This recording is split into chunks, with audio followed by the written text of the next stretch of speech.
Okay, I know some people are still completing that, but we're going to go ahead and move on because we have an action-packed agenda for you. We know that you all have a lot going on this time of year, and we appreciate you taking time to be with us today. ELA credit is available and Frisky credit for our webinar. And once we make it to the end of our webinar, we will give you information on how to get your ELA credit. I know I want to just say that it is storming in some areas. So, stay safe. And if we do lose power and have to end the webinar, we will get this out to you and make the content available. But hopefully we won't have to worry about that.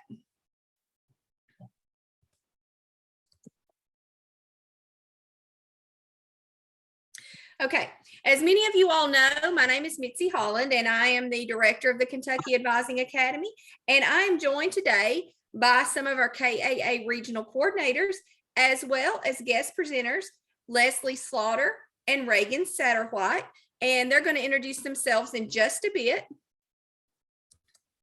On our agenda for today, we will give you a brief introduction of what the KAA is, and then I'll turn it over to Leslie and Reagan, who will be sharing information on indicators of high quality CTE programs. And at any time, if you have a question, please feel free to drop that into the chat, and we will do our best to answer those questions throughout the presentation, but we will have time during the end for a Q&A session. And I will say that if by chance we don't get all of the questions answered, we will follow up with an email that will provide you an answer to your question.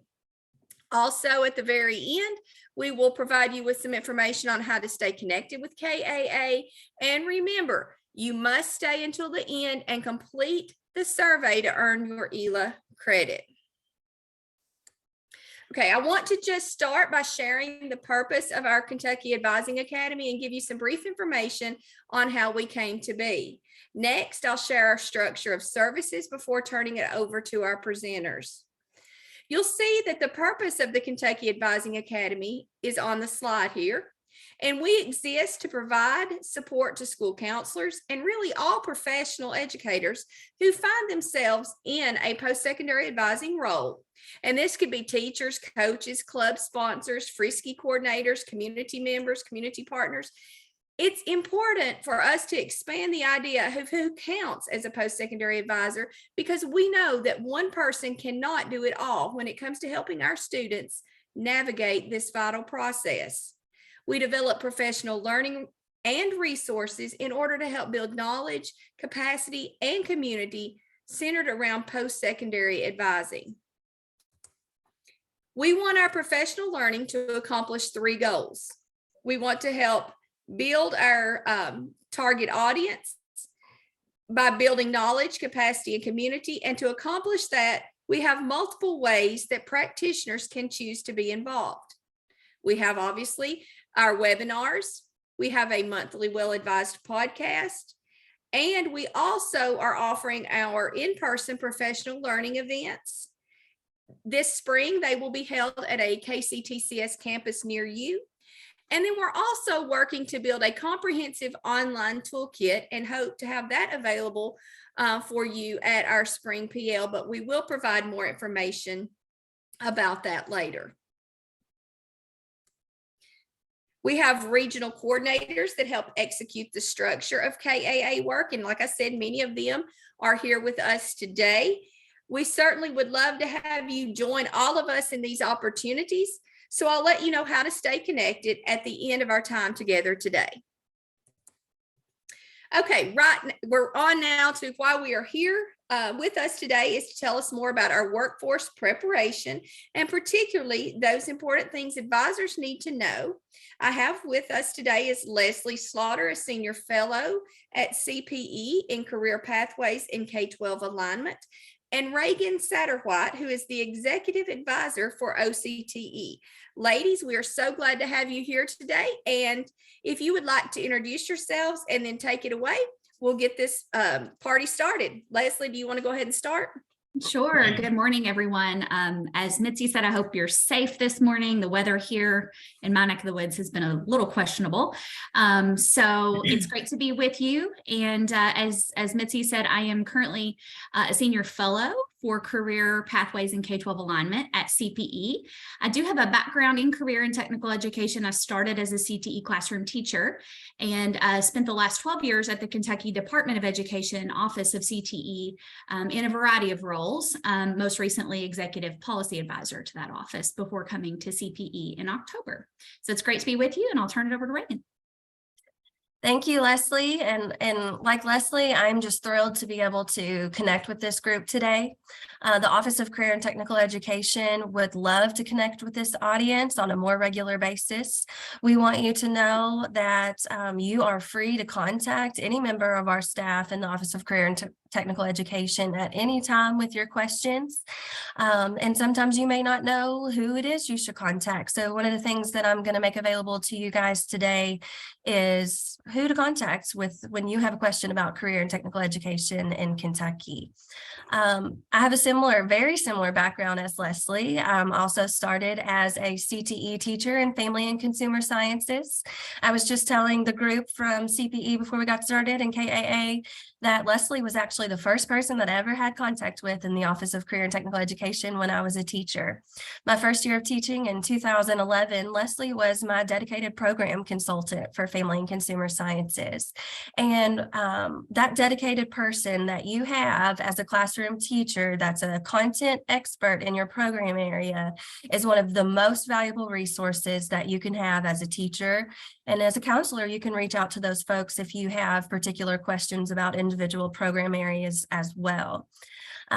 I came to the Kentucky Department of Education several years ago as the Career and Technical Education Programs and Pathways Manager. So in that role, I had experience with all 13 of Kentucky's program areas.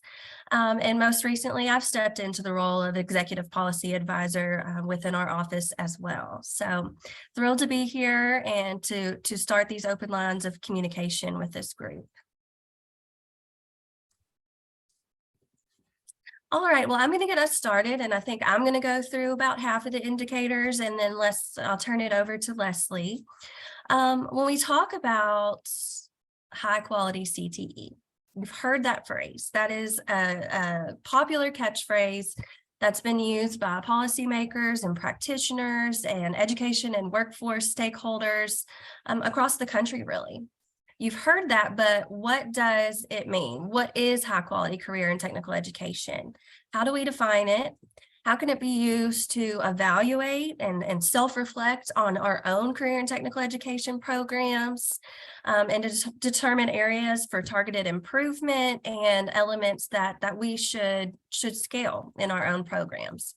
And so today, I just want to give, Leslie and I are just going to give kind of a crash course in this conversation to bring clarity about these elements so that not only classroom teachers, but everyone that should be involved in improving programs, school counselors and administrators can use to take back and to use to improve their own programs.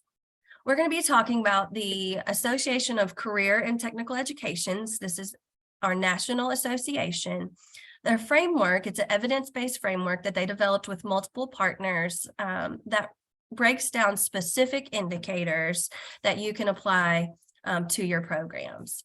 The Office of Career and Technical Education firmly believes in this framework and all of the indicators. We believe that these are valid, and we've seen that through data and through observation as we go through schools, that programs who implement these 12 items are our strongest programs. So much so that when we advocate to the General Assembly in Kentucky to support career and technical education, one of the things we talk about as a way to support is providing incentives to schools that implement these indicators in the form of additional funding. And so the entire framework can be found on the Association of Career and Technical Education's website. We're not going to have time to go over many details about it today, but there are a ton of resources there, including the overall framework, self-evaluation tools that your schools can use to take a look at your current status in your programs, and information for you all to be able to share with your faculty and staffs and to take back to your own team. This PowerPoint is jam-packed today with all kinds of hyperlinks and resources that are specific to Kentucky. So I know that Mitzi is going to share this. Mitzi and her team are going to share this after today's webinar, but you're going to want to make sure that you're familiar with all of these resources and that you bookmark them so that you can go back to them. Element 1, we'll get to that. If I was to build a pyramid of the most essential elements, this is going to be at the bottom of the pyramid, like the food pyramid. Having standards aligned and integrated curriculum in your CTE programs is one of the very most important things.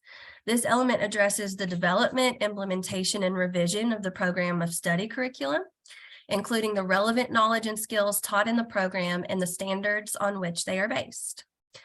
At the state level, Kentucky provides a plethora of standards for each program and pathway in career and technical education. In Kentucky, as I mentioned, we have 13 career programs, but we actually have 138 pathways within those CTE programs. And each of our pathways has specific standards. We're going to want to make sure that you reach out if you don't find it on our website, to make sure that your school is using the targeted standards for each pathway. Each pathway is a little bit different. There's not a one-size-fits-all model for standards, because the standards that are going to be taught in the agriculture pathway program area are going to be very different from what's taught in construction technology or manufacturing. They are very specific to those pathways. And so some use their national standards. Family and Consumer Sciences points to the national standards for Family and Consumer Sciences, and some use their state standards. Some resources that we have available. First is our pathway standards that are located on our website that tie back directly to our end of program assessments for articulated credit. When you go to this link, there are standards listed for each pathway that has a end of program assessment, and those are the standards for that pathway. Some other things that we have available that I think are wonderful and kind of set Kentucky above other states are specific career studies standards. We have those for even elementary and middle school levels. And we've also recently developed our career and technical education, academic and employability standards. These standards are to be embedded within coursework for every single one of our pathways. And so this is what I don't like calling it soft skills, because we know these aren't the soft skills. These are the big skills that students need in order to be successful in their future career. But we want to make sure that all of those are embedded within CTE coursework. And then we also have a series of CTE middle school standards that are very helpful to those folks as well. We know we want CTE in middle school and students to be working on preparing for their future in the workforce as soon as possible. Go ahead, Mitzi.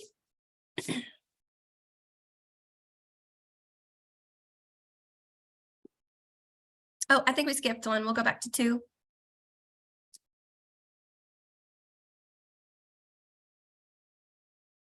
I'll go ahead and be talking about it. There we go. The second indicator of high quality CTE programs is sequencing and articulation. Sequencing articulation is very important so that students are completing a full pathway and they're getting the full range and scope of knowledge that they need in order to be successful in that pathway. In Kentucky, we follow, there we go, thank you, Mitzi. In Kentucky, we follow the federal definition of a pathway, federal Perkins definition of a pathway, which means that each pathway must have a complete 4-course sequence in order to be considered a pathway. And so when we talk about sequencing and articulation, this element addresses the key components of the definition of a program of study and the articulation, coordination, and collaboration that support programs of study, career pathways, and accelerated learning. There are numerous resources available to schools as they plan their course sequence for pathways, and they look at providing articulation opportunities for students to earn early post-secondary opportunities. The first you're probably familiar with. It is a ginormous document called the CTE Program of Studies. In this document, and the last one that was recently published was for the 2023-2024 school year. In this document, you will find every single career and technical education pathway, 138 of them, and what the course sequences options are for each of those pathways. Many of them have courses to choose from outside of just 4. And each school will look at their needs for their pathway and choose 4 to complete that sequence. One thing I will tell you, and you may be aware of this, is that super large, huge document is going away. And I think most counselors would agree that that document is not very user-friendly. I know when I was in a school district, my counselor did not enjoy flipping through 1,100 pages. And so what we are doing at the Office of Career and Technical Education is we are setting up a TED system, and it's actually gone live. It's gone live, and we're still working through some glitches, but I think it's going to be a really good system for schools to go in and verify which 4 courses they have within a pathway. And what will happen is if schools go in and they don't necessarily offer or currently offer 4 courses that are allowable in that pathway, it will then send them to a pathway modification request. And that opens up lines of communication with their individual program consultant to be talking about what are the individual needs at their school, and how can you work with your program consultant to determine the best 4 course sequence for your students and your needs. There will then also be some overarching documents that show a glimpse into the pathway, our state-approved pathways, and what I like to call, it's actually an old term that we're bringing back, a preview of pathways, and it'll be a 1-pager. That's definitely more easy for counselors to follow as they are looking to course offerings for their students for their upcoming school year. Another resource that's available is model pathway documents on the KDE website. These are secondary to post-secondary alignment documents that show the matriculation of students from beginning in high school to the end of their post-secondary experience. And so when we develop pathways at the local level, we want to make sure that those pathways are feeding into post-secondary opportunities, but there's many model pathways available in order to help you guys figure out that alignment. Our statewide articulation agreements are associated with our end of program assessments. A student that completes an end of program assessment that is associated with an articulation agreement for each of those EOPs. And then of course, when we talk about articulation, we can't forget to mention dual credit, a very wonderful way for students to earn post-secondary opportunities. And we have many resources on our website available to help implement dual credit in your schools. And of course, we have to mention the dual credit scholarship that's available for students. And I believe, Leslie, correct me if I'm wrong, but current legislation that is proposed actually increases the tuition ceiling rate for dual credit courses. And I believe it proposes that students would be able to take a total of up to 12 dual credit courses with that scholarship. So, right. Thank you, Mitzi. We can go on to 3.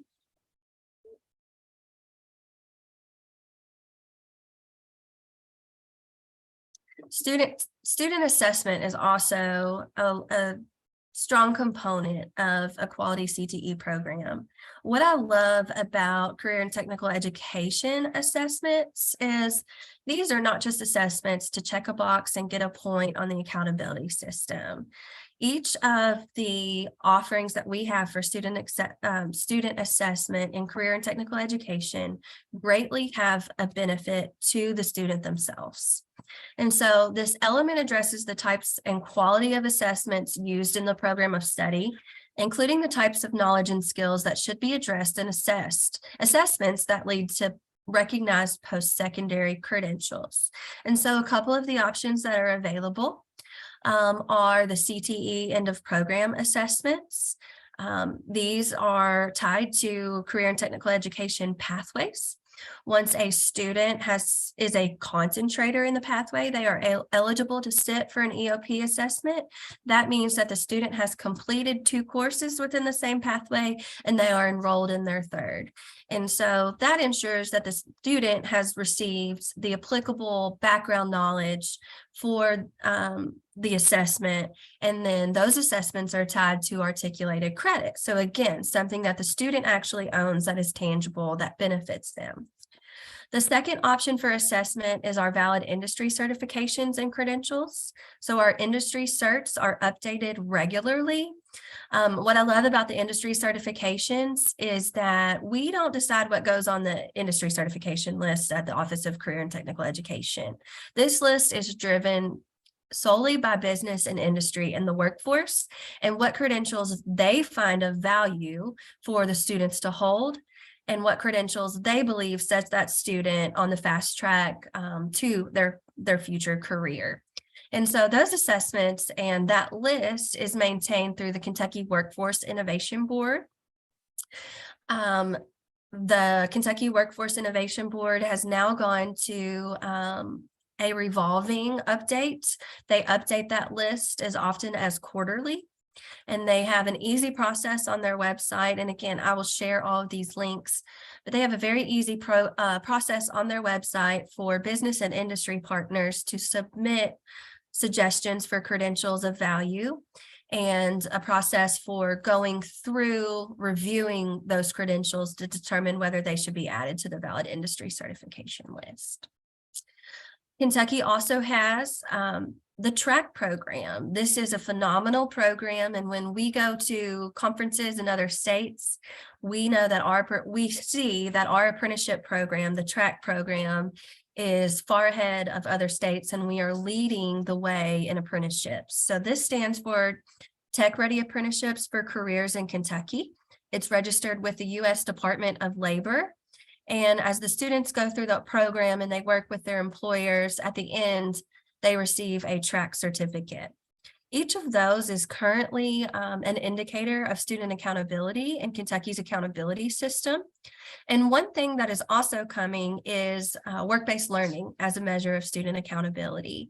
So in 2022, Senate Bill 59 was passed, which added, in addition to apprenticeships, which were already part of the work-based learning system, part of the accountability system. Senate Bill 59 added cooperative courses, so co-ops, and internships as a measure of post-secondary readiness. And so very soon, some guidelines around work-based learning will come out, and it will require students to complete a number of hours and a minimum grade level. And considering that they do so, they would also be considered post-secondary ready. So schools are loving that that's also going to be an option coming soon. Okay, Mitzi. All right, the fourth element of high quality CTE is to have a prepared and effective program staff. This element addresses the qualifications and professional development of program of study staff, including secondary CTE teachers, post-secondary CTE faculty, administrators, and other personnel. Now, what we know, and what I think everyone is aware of, is that it's not so easy to recruit CTE teachers right now, or any teachers for that matter. There is a shortage. And so what we try to do in the Office of Career and Technical Education and the resources that we provide are really about, once we get teachers into the field, how do we support them so they stay? How do we make them successful? And how do we make sure that especially teachers who maybe didn't go through a traditional teacher prep program and came in as an occupation-based teacher from business and industry, how are they supported in classroom management and content and pedagogy that they may have not received any instruction how to do until they were thrown in a classroom and all they have is this knowledge about their field. And so they're content experts, but we need to support them in the actual act of teaching as well.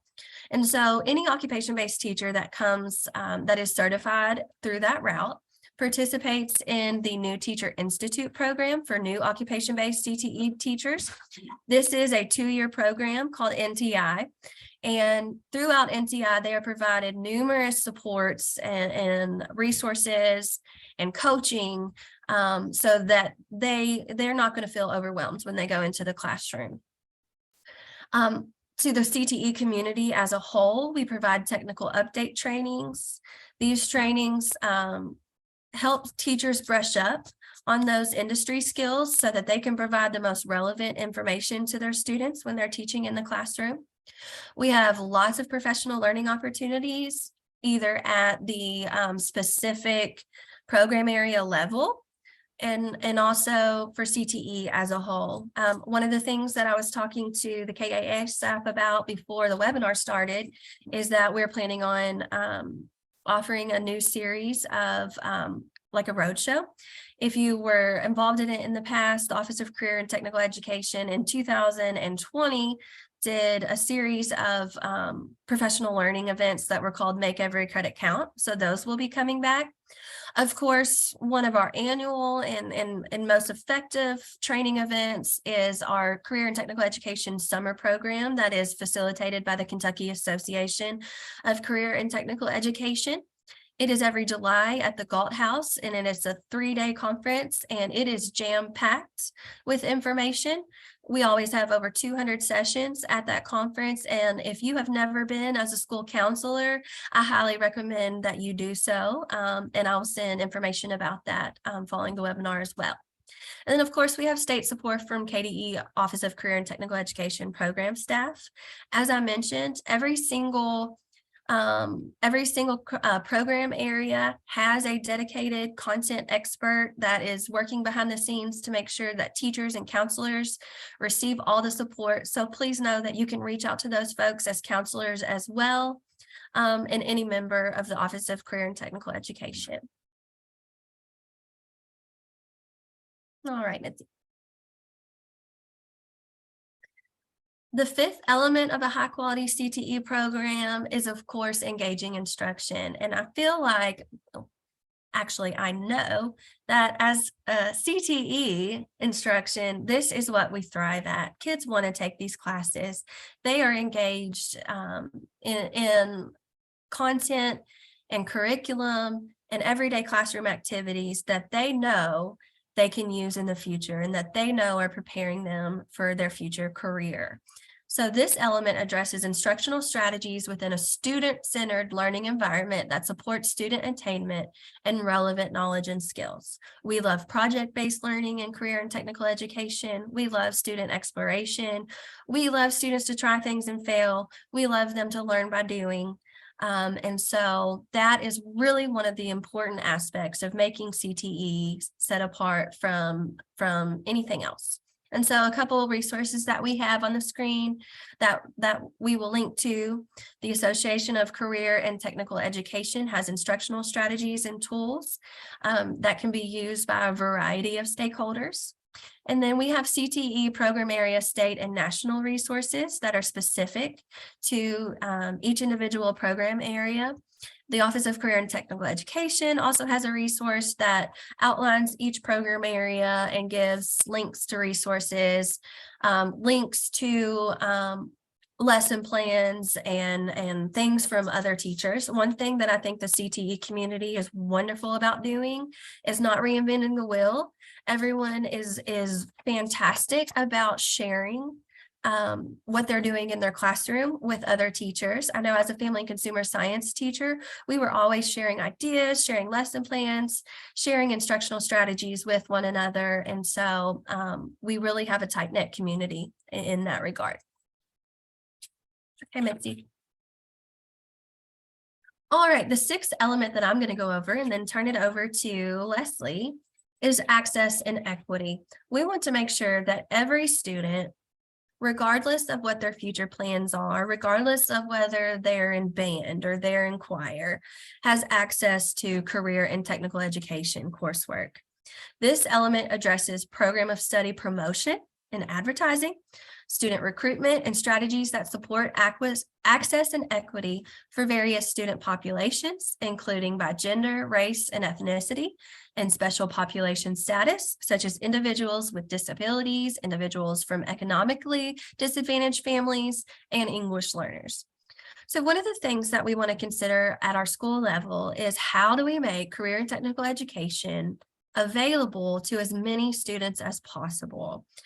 And one of the things we know that we have to look at is making as much CTE coursework as possible, be able to fit a virtual model. We know that's not always easy with career and technical education because of the hands-on component that comes along with many of our courses, but we have to look at what opportunities we can provide for those students and kind of what other schools are doing and how we can make that available from home for our students.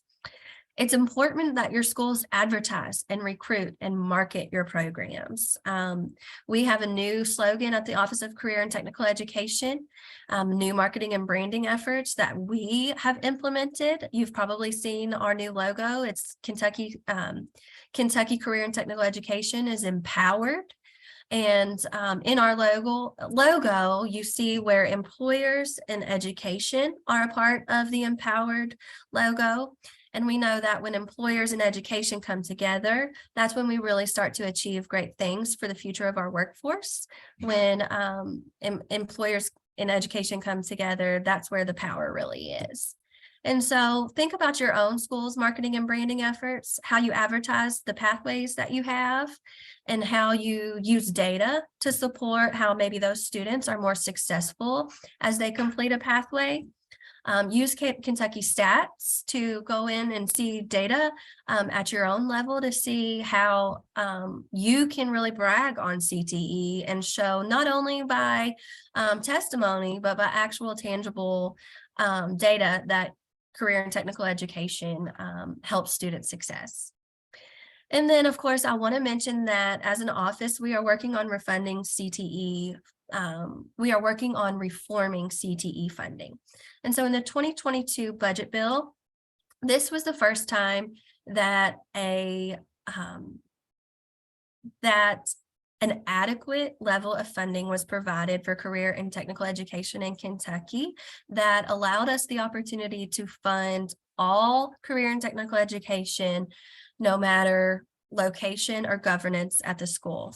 Previously, the great percentage of funding went to our area technology centers, our 50 area technology centers, as well as our LAVEX, our local area vocational education centers. And this was just simply due to the fact that funding was not adequate to provide to all schools and all locations. So as of this year, we received a $58 million increase in career and technical education funding, and this is largely attributed to Leslie Slaughter and her work as a policy advisor in our office. But this extra $58 million allowed us to fund CTE programs at local schools that had never received state funding before. And so going forward, it is one of our legislative priorities as an office to sustain this funding, to make sure it is not a one-time influx of money, but that is continued for schools in the future. And then also to reform the distribution of the career and technical education funding to make sure that we are distributing it in a more accessible way and to make sure that schools are receiving it in an equitable way. That's probably the better word that I should have used. And so more information to come about our funding efforts as we go forward. I will turn it over to Leslie now. Thanks, Reagan. And you teed me up beautifully because I wanted to make sure I plugged the new funding when I talk about this particular indicator. So the seventh indicator in the framework from ACTE talks about facilities, equipment, technology, and materials. And, these are critically important to the success of our student learning experience because we want to ensure that they are training on relevant equipment, right? And that they're using 21st century types of softwares and technology and materials that they're going to see in industry, either through work-based learning experiences or through actual employment. So this indicator is probably underscored oftentimes because we know that we have funding issues with being able to keep these things current. But I wanted to ensure, and that's why I'm so appreciative of Reagan giving an overview of the funding that we secured this past session. It's been a game changer for our local programs to be able to update and improve and renovate even some of their classroom spaces, and to provide relevant materials and technology that they've needed for years to really better enhance, I think, the student learning experience. And so this is a really important indicator to self-assess on when you're really thinking about the quality of the experience you're providing your students is are they training on the most current and relevant equipment and technology? What does our current facility look like, and what are the needs that we need to consider moving into the future?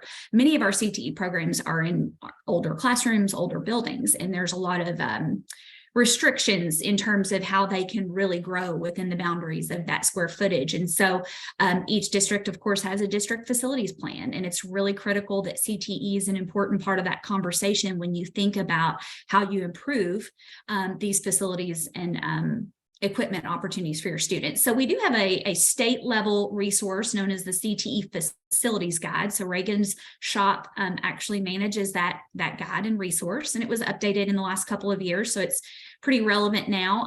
So by program area and pathway, it gives you guidance on recommended square footage if you're looking at new facilities, if you're actually building something from the ground up. It also gives you recommendations for particular equipment or layouts of classrooms and labs, et cetera, things that you really need to consider in the planning process of either a new build or renovation. So that's an incredible resource. And then a few years ago, when I was still at KDE, I felt like that I was getting questions all the time about average costs of what particular pieces of equipment might cost, or what it would cost to start a new pathway, from scratch. And so out of that was born this CTE equipment cost calculator, which is a great resource for you if you're just looking for kind of an average cost of a particular piece of equipment, or again, you want to know what an average startup cost might be for a particular pathway if you're considering scaling something new. That's a great resource for you to go in and kind of plug in the information that you're looking for and play with that and use it in your planning process. So we'll go to the next one, Mitzi. We talked a lot on last month's webinar about partnerships, and I think the KAA has this as a resonating theme really throughout the rest of this spring and even summer. And if I have to talk about one of the indicators that I believe is core and instrumental to the success of the quality of your CTE programs, this one is definitely towards the top of the list. We know how important it is to ensure that our business and industry partners are engaged in the work we do around CTE, because we have to ensure the alignment of what we're teaching and the experiences we're providing to ensure, again, that we're really preparing them for what they're going to see when they leave us. We also have to ensure that they're a part of our continuous improvement process. So how we think about our local advisory committees that is required through our Perkins federal legislation. I think that Reagan mentioned earlier the BEAT teams that exist at the state level. So each of our CTE program areas at KDE has a business and education alignment team, which is the acronym BEAT that you see there in the first bullet. Those BEAT teams are instrumental from a state level in guiding the work around that state level program of study and defining, again, the course sequencing recommendations and things like that that are going to best prepare students for those aligned assessments and industry credentials, as well as experiential learning opportunities like work-based learning and co-op and those kinds of things. I also encourage you, if you don't have a strong relationship with your local workforce innovation board, that is a critical partnership that should really be nurtured at a more regional level. They are the ones that are very well-versed in labor market data, the needs of the region, and they are there, they're standing ready to support you in helping to create new programs or better align existing programs to the needs of the workforce there. Your chambers of commerce are great partners. We have a Kentucky Chamber of Commerce initiative known as Bus to Business that was started actually right before COVID and then kind of got modified, virtually for the COVID environment we were living through. But again, this is a great opportunity to provide some field trip types of experiences, either in person or virtually, to take students to particular places of employment, to see particular workforce sectors in action. You know, I talked on the last webinar last month about a lot of times our kids, they don't know anything more than what they see within the realm of their world, which sometimes is somewhat small, right? With parents, immediate family members, and friends. And so thinking about ways you can partner with community partners as well as business and industry to provide those kinds of bus to business experiences is also a really important aspect of thinking about these partnerships. And then I always plug, you know, all of the other nonprofits and community organizations, your Rotary clubs, you know, the list really goes on forever and ever. If you've not sat down and asset mapped all the folks in your local and regional community that really want to help support your students, you need to do that, because there are some really fruitful things that can come from those relationships, mentoring opportunities, lots of experiences you can provide students. And it really does take a village to really create these holistic pathway experiences. It's not something that we can do probably perfectly or very well by ourselves without our partners. Next slide. Student career development. So this is really at its core about the individual learning plan process. So thinking about strategies for how we help students gain better knowledge around their aptitudes, their interests, their skills, and the careers that they may want to pursue. And then how do we help them create a plan to achieve those goals? And so Reagan mentioned earlier, we do have the new Kentucky Academic Standards for Career Studies and Financial Literacy. Those are wonderful resources to help you think more holistically about a K-12 vertical approach to career development for your students. There's a plethora of resources I think I shared on the last webinar around how to implement those playbooks and lots of great things on the website, KDE's website around that. The individual learning plan process has recently changed in the last several years. As you know, we used to have a statewide contract with Career Cruising, and every student starting in the 6th grade utilized that platform. I think we can all agree that there were a lot of great things about that platform, and then there were a lot of things that a lot of districts really wanted to do differently. So you now have the autonomy as a district to design your own individual learning plan process.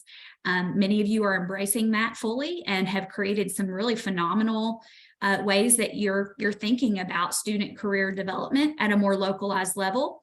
The ILP playbooks are there to support you in those implementation efforts and to kind of self-assess excuse me, where you are in that planning process. So there are 2 different playbooks that we've hyperlinked for you, the grades 5 through 8, so more of a middle school approach, as well as grades 9 through 12, so thinking more about high school. I also mentioned on the last webinar all of the KY Stats resources. The Career Explorer tool is a great tool to utilize with students to begin to help them think about their skills and their abilities, and then where there may be career opportunities and degree programs or training programs that align to that career. The Students' Right to Know tool is another one that was legislatively mandated a couple of years ago that allows you to advise students on particular institutions of higher education in Kentucky and the outcomes of graduates from those degree programs. So what are their employment rates? What are their average wages? You know, where are they going to work? There's lots of really cool information in that tool that you can use when you're having conversations with students about labor market demand of a particular career or where they may want to go to pursue education and training for that particular career. And then lastly, we are really excited.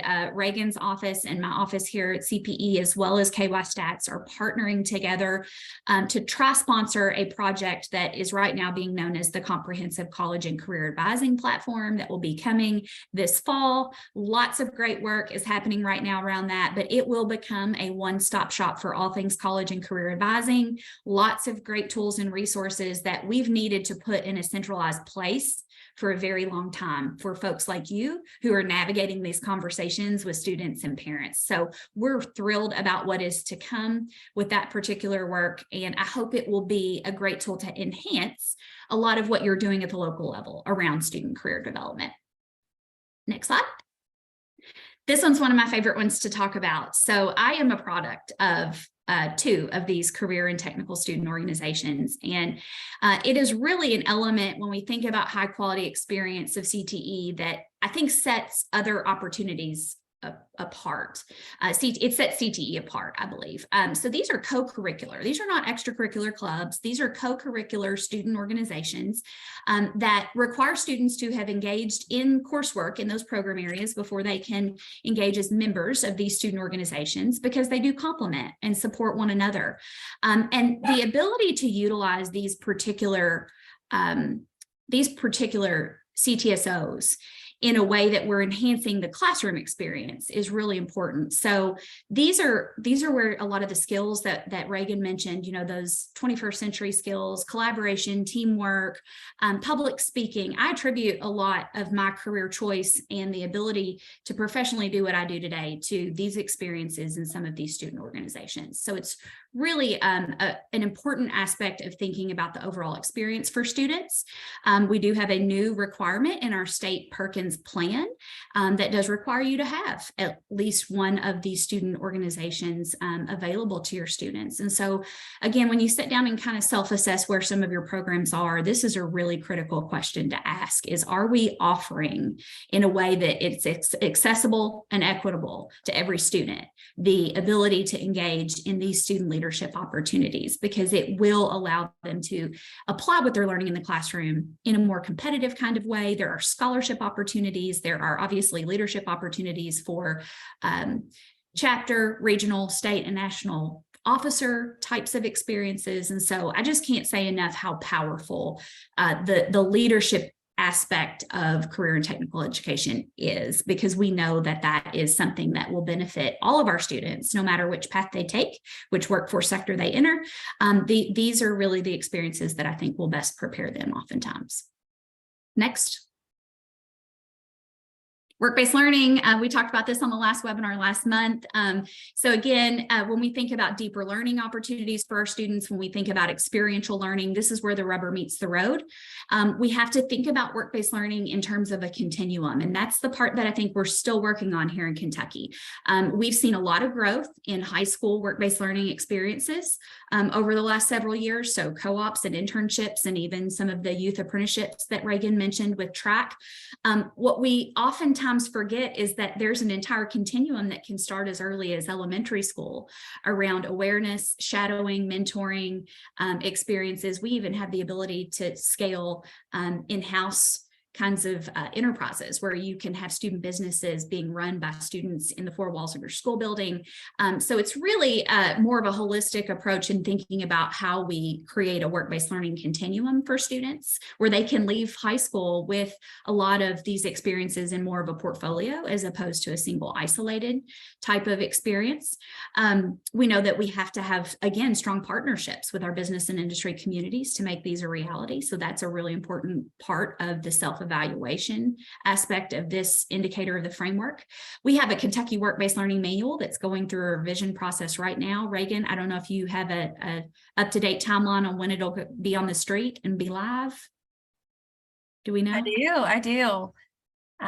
January 31st. Awesome. Perfect. So we will see a new release of the manual you see in the picture there on the screen at the end of this month. It is a wonderful resource for those of you that are supporting the implementation of all of the different types of work-based learning in your local schools and districts.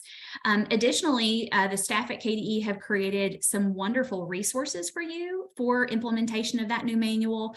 There's fillable forms for evaluation and monitoring of these kinds of student experiences.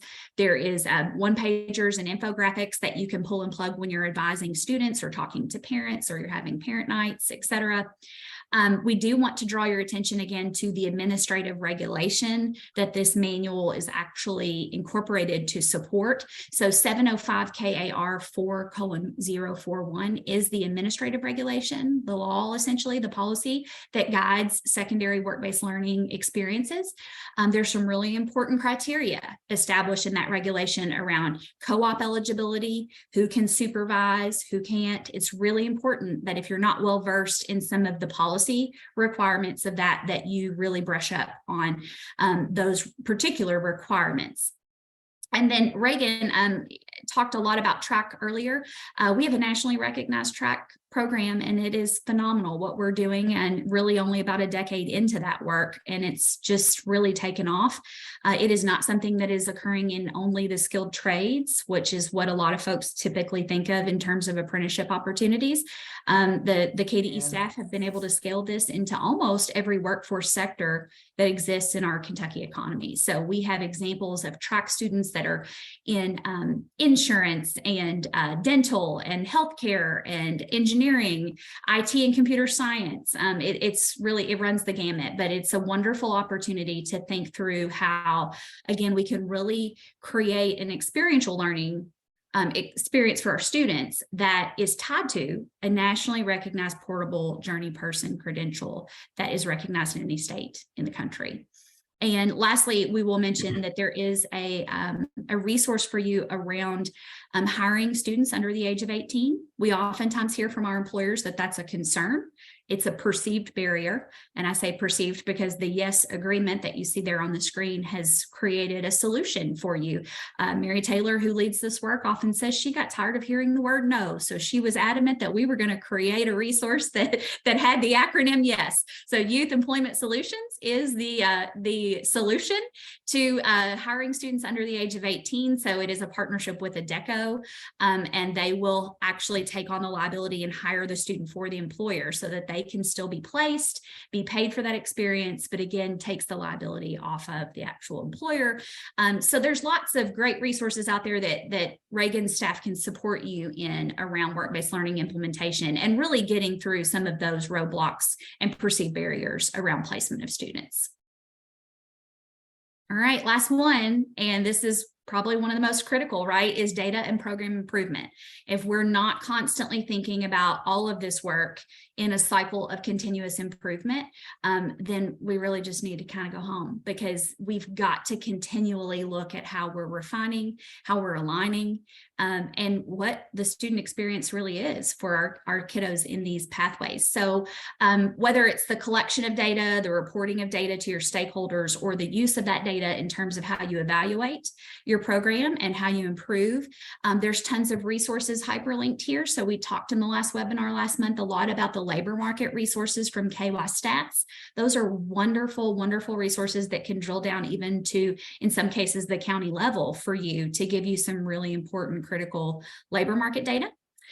We also know that they will do high school feedback reports for you and CTE feedback reports for you. They also do post-secondary feedback reports. So those are, when you sit down with your post-secondary partners, those are great things to kind of bring to the table to evaluate. And then there are lots of other program improvement resources that particularly Reagan's office will support you in around looking at ways to asset map resources that exist to support your programs, or where students are thriving in experiences and where they maybe aren't, and we have opportunities for improvement. TEDS reports can be customized for you. And then of course, the continuous improvement visit process is intended to be a technical assistance support to you as a district or a school to really have folks come in and help you evaluate and analyze this data in a way that you can really make informed decisions about a path forward for your CTE pathways and programs. So with that, I know we're rushed, but we want to leave time for questions. So Mitzi, I will turn it over to you. Oh, and I think Reagan has one more slide. I'm sorry. Yes, I just have a quick plug and I will be as fast as possible. So a couple things that we are doing that I'm so excited about in our office to help the communication pipeline is that we are going to be starting our career and technical education newsletter. This is going to be a quarterly publication that is going to go out to all of our stakeholders and provide resources and information from the Office of Career and Technical Education. So you're going to want to make sure that you are subscribed to this. The first issue is going to come out February 1st. It is going to have lots of information. It's going to have links to our new work-based learning manual and materials. They're going to be revealed there. It's also going to include a video of a how-to by our data manager, Scott Uselis, of how to navigate KY Stats and pull data that's going to be useful and applicable to your programs. And so I'm going to put a link to subscribe in the chat. I've also got another link I'm putting in the chat. Who do I contact? I know it's often like maybe you know one person in the Office of Career and Technical Education, so you call them about everything. Or maybe you don't have a clue, so you just call the number and hope that they connect you to the right person. So as a counselor, you need to know who to contact. So I'm going to put that link in the chat. And then last plug is actually yesterday I created a Twitter for our office. So we finally have a Twitter. Give us a follow. I'll put our username in the chat box so that way when we do send out our first tweet from the office, maybe we'll have a couple followers that actually see it. So appreciate that and appreciate you guys. Please feel free to reach out to us at any time. Thank you, ladies, for such detailed information. We really appreciate it. We have had a lot of information shared, and I know many of you may have questions. So if you do, feel free to use the emoji option to raise your hand or just come off mute and introduce yourself and ask your question. Do we have anybody that would like to go first?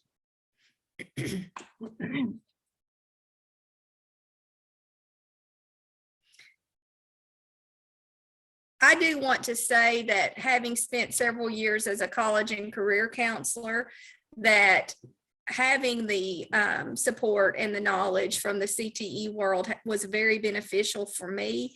And so I would encourage you all, I know you all wear many, many hats and that you have a lot on your plate, but if you have an opportunity to dive into some of the resources that they have shared today, and if you have an opportunity to participate in the summer conference, that I feel like you will find it very, very beneficial because the information that is shared will help you really get a good handle on all of the different pathway documents and helping your students choose the courses that they need.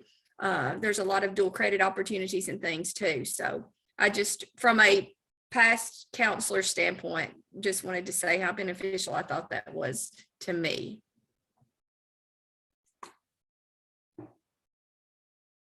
If we don't have any questions, I'm going to move on, but I will say again, if you do think of something, please feel free to drop it in the chat.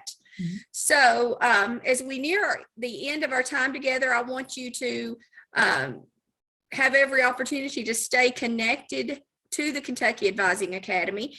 And I want you to be sure to be on the lookout for our February webinar, which will be the second Thursday in February at 9 a.m. Central, 10 Eastern. And we do have registration available. If you want to go ahead, you can scan the QR code there, or you can always go to our Kentucky Advising Academy website on the CPE's page and register there.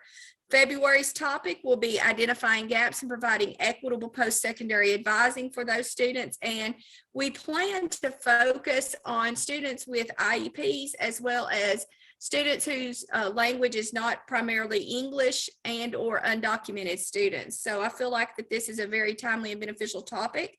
And a lot of questions usually come up around these two groups. So we do hope that you will join us. We will also be having a podcast that will be on a related topic, maybe talking about a different gap group, but we do encourage you to join us for that as well. Some of you joined us for our fall professional learning, and we are very grateful for that. And we are in the process of working on our spring professional learning, and we wanted to share the registration with you for that.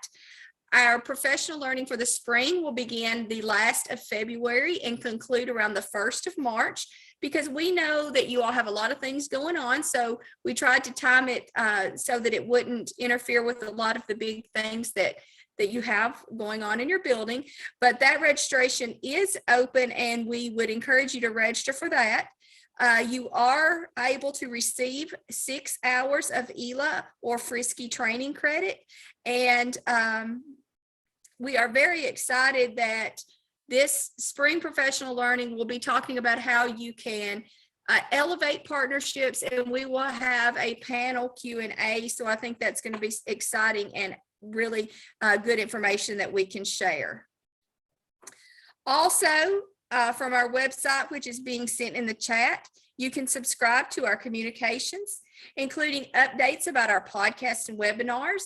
as well as emails and information about our in-person events. You can follow us on social media at Advising KY. We're on Facebook, Instagram, and Twitter. And we're also on YouTube. That is where our webinars are posted. So if you have colleagues that maybe missed today's webinar, or if you want to go back and get some of that information again, that will be on YouTube, and it will take a few days for it to get posted, but you can find us there by searching Kentucky Advising Academy. And as for your ELA credit, please scan the QR code or use the link on the screen to complete the form. The link is also being added into the chat, and we will use this to email you your ELA certificate or Frisky certificate. Please feel free to snap a picture if you need to. Again, please fill out the survey. That is how we can get you your certificate. If you don't complete the survey, we will have no record to be able to send you that certificate. We certainly hope to see you at future events. Thanks for your participation, and you all have a wonderful day, and we hope to see you on our next webinar. Thank you. Bye, guys. Thanks so much, Mitzi. Bye, everyone. Thank you.